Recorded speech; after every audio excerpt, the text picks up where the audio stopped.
छिन्दन्ति शस्त्राणि नैनं दहति पावका न चैनं क्लेहयन्त्यापो न शोषयति मारुतः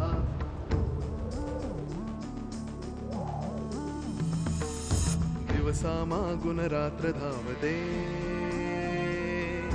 सकाळ संध्याकाळ सूत्रधार जो या साऱ्याचा नामतयाचे काय तयाच्या मनात दडले नकळे कधी कुणा क्षणात होते संभव सारे क्षणापूर्वीचे असंभव असंभव असंभव असंभव. पियूला आमच्याकडे ठेव ना, काहीच प्रॉब्लेम नाही. जर तनिष्कानं हे सगळं केलं असेल तर तिला शिक्षा होईलच, आणि जर नसेल तर ज्यानं हे केलंय तो सापडेलच. सुलेखाला कोणीतरी माध्यम लागतं मेंदूचा ताबा घ्यायला आणि इथपर्यंत पोचायला. जे जे माझ्या बाबतीत झालं तेच तेच कुसुमात्याच्या बाबतीत होणार नाही ना. काहीही केलेलं नसताना तिला कोणीतरी अडकवलंय पिऊ.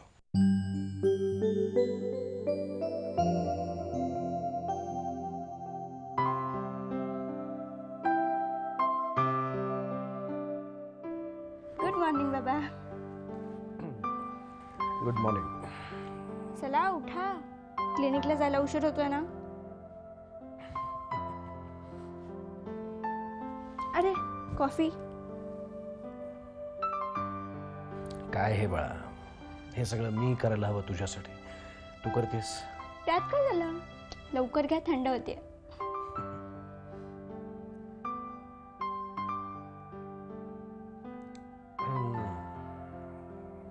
वंडरफुल. मला माहितच नव्हतं तुला इतकी छान कॉफी बनवता येते. मला सँडविच पण बनवता येतं, कुकर पण लावता येतो.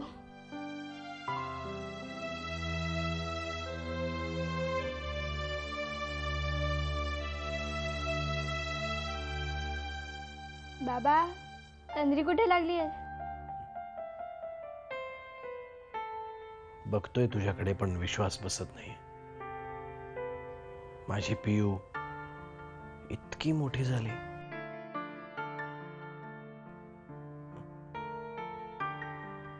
माझ्या डोळ्यासमोर अजून तीच पियू आहे, हट्ट करणारी, मला हे हवंय ते हवंय मागणारी, आणि माझ्याशी खेळा म्हणून रडणारी. बाबा, मी खरंच मोठे झाले.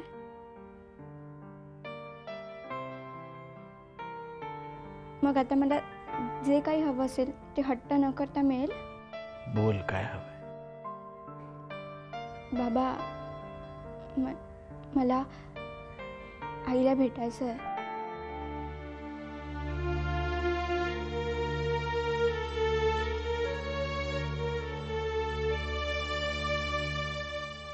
बाबा, आता तुम्हीच म्हणालात ना मी मोठे झाले म्हणून.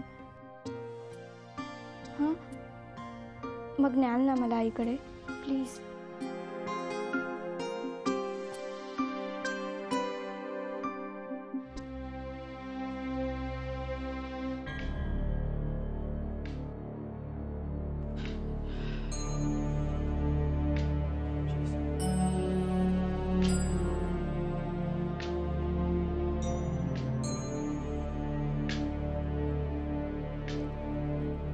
या बाबा या.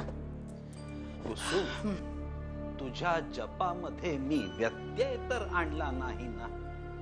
नाही हो नाही. या बसा बसा.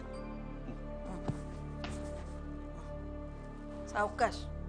श्रीराम श्रीराम. प्रिया सांगत होती तुला म्हणे काल रात्री अचानक जाग आली.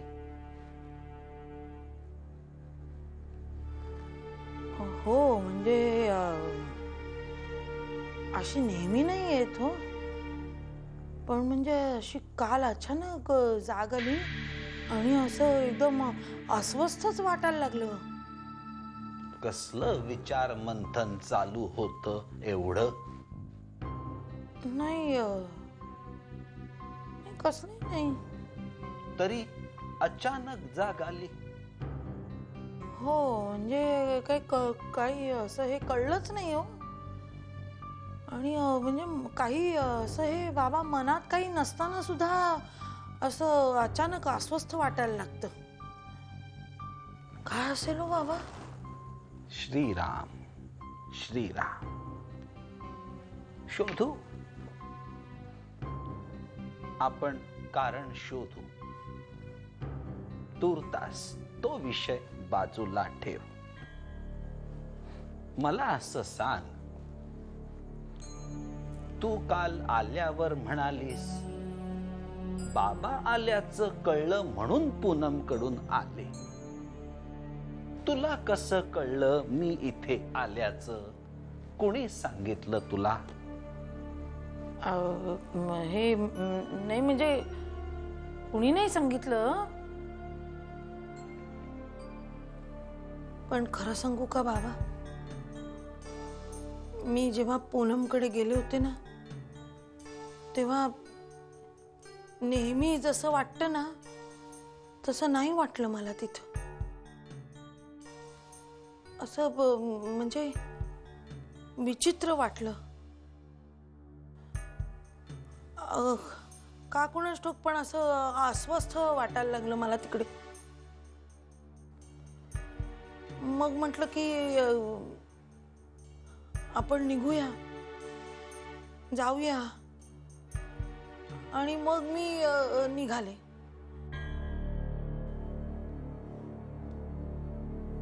पण बाबा तुम्ही हे कोणाला सांगू नका. नाही सांगणार. तिथून निघालीस आणि तुला बरं वाटलं ना, झालं तर मग. हो खरंच बरं वाटलं. पण बाबा असं घुसमटल्यासारखं का वाटलं असेल हो? सांगेन कधीतरी. सध्या माझ्या एका प्रश्नाचं उत्तर देशील? हो विचारा ना. माझ्यावर किती विश्वास आहे तुझा? हा काय प्रश्न झाला का बाबा? माणूस हा प्रश्न केव्हा विचारतो? जेव्हा समोरच्या माणसाचा आपल्यावरती विश्वास नाही असं वाटतं तेव्हा. तसं नाही ग, मी सहज विचारलं. बाबा मला चालता येत नव्हतं, तेव्हा तुम्ही बोट धरून चालायला शिकवलं. तेव्हा जितका विश्वास होता ना तितकाच अजूनही आहे. रस्त्यातून चालताना इकडे जाऊ नकोस, तिकडे जाऊ नकोस हे मी सांगितल्यावर तेव्हा तू माझं ऐकायचीस. पण म्हणजे मी आता तुमचं ऐकत नाही असं वाटतंय की काय तुम्हाला? नव्हे, पण मला तुला एक सूचना करायची होती. पूनमकडे एकटी जात जाऊ नकोस. पूनमकडेच नव्हे, सध्या कुठेही एकटीने बाहेर जाऊ नकोस. का? सध्या कुठेही एकटीने बाहेर जाऊ नकोस. का? लहानपणी असे प्रश्न विचारायचीस का? अहो बाबा, लहानपणी असे प्रश्न पडायचेच नाही. मग आत्ताही पडू देऊ नकोस. काही दिवस माझं ऐक. तुला आत्ता असं का वाटलं हे तुला तेव्हा कळेल. आणि नाही कळलं तेव्हाही तर मी सांगेन तुला. हे बघ बाळा, मी उगाचच नाही सांगणार ना तुला. आणि मी बाहेर जाऊ नको असं कुठे म्हणतोय. पण सध्या तरी एकटीने बाहेर जाऊ नकोस. कोणाची तरी सोबत बरोबर घेऊन जा. एवढंच म्हणणं आहे. बाबा इथे कुणाला वेळ असतो?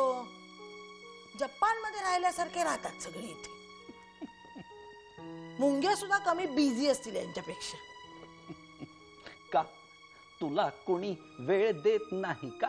एक माणूस वेळ देत नाही.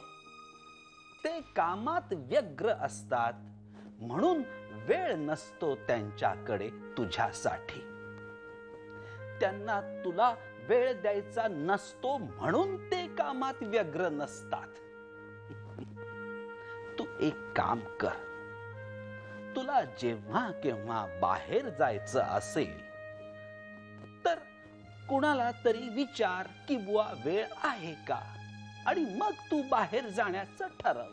पण बाबा, मला तुझी काळजी वाटते बाळा, म्हणून सांगतोय. बाबा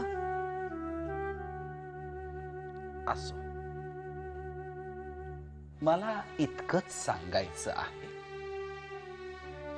आता मी घरच्यांशी बोलतो. त्यांना कुणाला वेळ नसेल तर मी इथे असेपर्यंत मी येईन तुझ्या बरोबर. फरक इतकाच असेल, लहानपणी मी तुला हाताला धरून घेऊन जायचो. आता तू मला हाताला धरून ने. काय बाबा,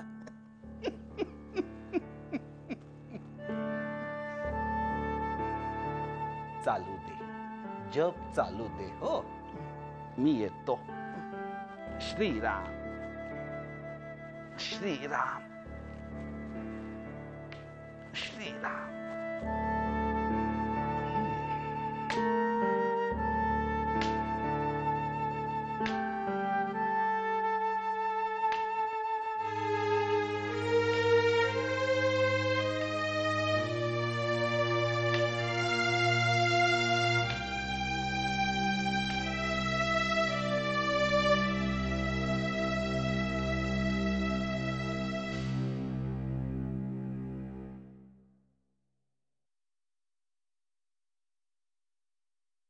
नमस्कार. बसा बसा डॉक्टर.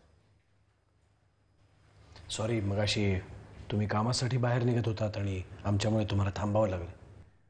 काही हरकत नाही.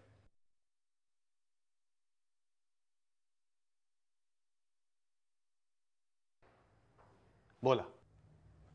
ऑफिसर, ही माझी मुलगी पियू. हॅलो. पाचगणीला असते, हॉस्टेलमध्ये राहते. त्यामुळे तिची आणि आमची तितकी भेट होत नाही. सध्या वेकेशन सुरू आहेत म्हणून तिथे आली आहे तिच्या आई बाबांना भेटायला, वेकेशन एन्जॉय करायला. पण झालंय भलतंच. तिची आई इथे. मी समजू शकतो डॉक्टर तुम्हाला काय म्हणायचंय ते, पण कायद्याला नाती नाही कळत. तुम्हाला तर माहिती आहे तनिष्काबाईंवर 302 ची केस दाखल आहे, नॉन बेलेबल चार्ज आहे. त्यामुळे कायदेशीर बाबी पूर्ण झाल्याशिवाय आम्ही त्यांना सोडू शकत नाही. नाही ऑफिसर, तुम्ही तनिष्काला सोडावत म्हणून मी हे सगळं सांगितलं नाही.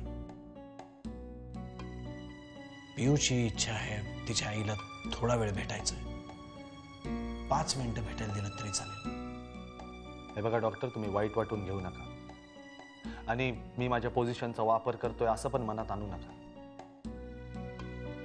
मला माफ करा, पण मी नाही परवानगी देऊ शकत.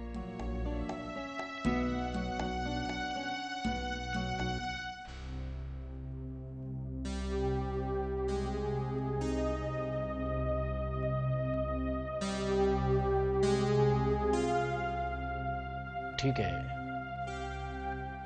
मी तुम्हाला फोर्स नाही करणार,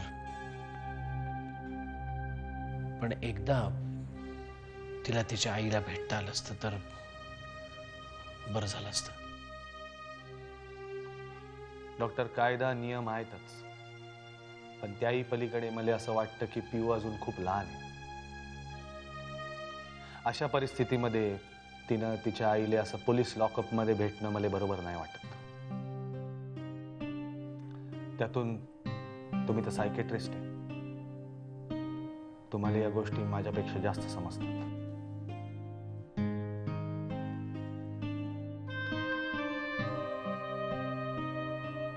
ओके काका प्लीज, मी आईला त्रास नाही देणार. फक्त 2 मिनिटं मी बघेन आणि लगेच जाईन.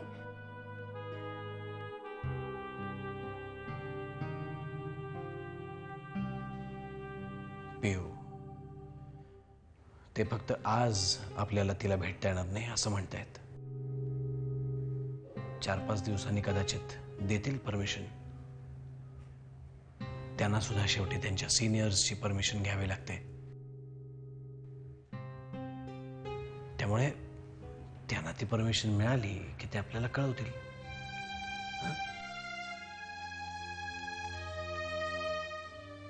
ठीक आहे बाबा. पण काका, आईला तुम्ही एक निरोप द्याल माझा? तिला सांगा पिऊची काळजी करू नकोस म्हणून. ती मोठी झाली आता. बाबा पण म्हणाले तसं. थँक्यू. Thank you officer. मी पिऊला नाही समजावू शकलो, पण यू डिड इट.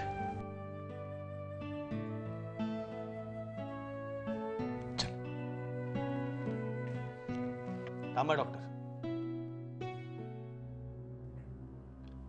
ए मोहिते, तनिष्का मॅडमला एन्क्वायरी रूम मध्ये घेऊन या.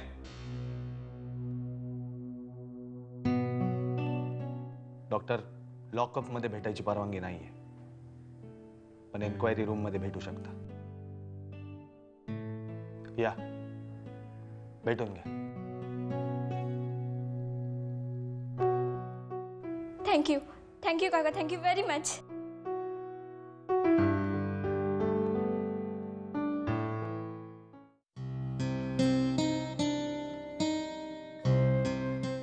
खूप बरं वाटलं बाळा तुला बघून. मला खरंच वाटलं नव्हतं की मी तुला भेटू शकेन.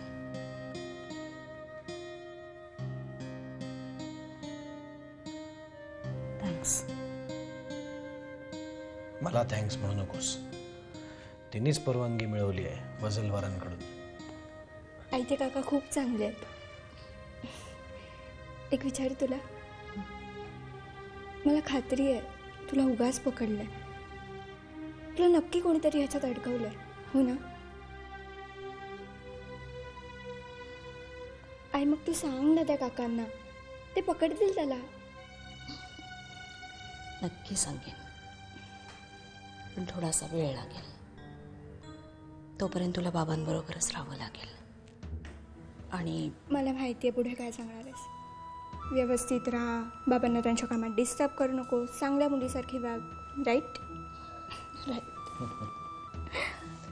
मला नाही वाटत हे सगळं सांगण्याची गरज पडेल तिला. म्हणजे पियू आता पूर्वीची पियू राहिलेली नाहीये. मोठी झाली, जबाबदार झाली. सकाळी माझ्या आधी उठते, मला उठवते, चहा बनवून देते, तिला सँडविच बनवता येतो आणि कुकर सुद्धा लावता येतो. राईट? हे सगळं तिला कोणी शिकवलं कोणाच ठाऊक.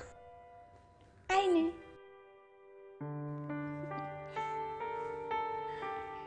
मध्यंतरी मी आईकडे राहायला गेले होते ना, तेव्हा आई हे सगळं करायची. मग आई टीचर झाली आणि मी ती स्टुडंट. बाबा तुम्हाला माहिती आहे, आई is best teacher in the world. Student जरा टीचरची जास्तच तारीफ करतो. I am sorry Tanishka. कशाबद्दल? तू आई म्हणून कसं असायला हवंस, कसं असू नयेस, यावरून खूप बोलायचो मी तुला. तू तुझं उत्तर आर्ग्युमेंट मधून नाही, पियूच्या वागण्यातून दिलंस. बदललेस तनिष्का, तू बदललीस. थोडी मी बदलली आहे आणि थोडा तुझा दृष्टिकोन बदललाय.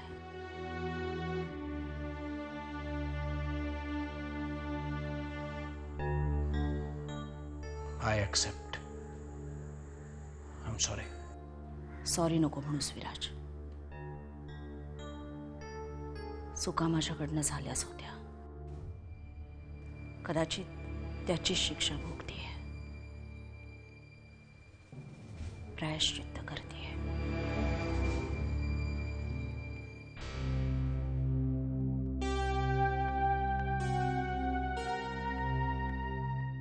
विराज, पिऊला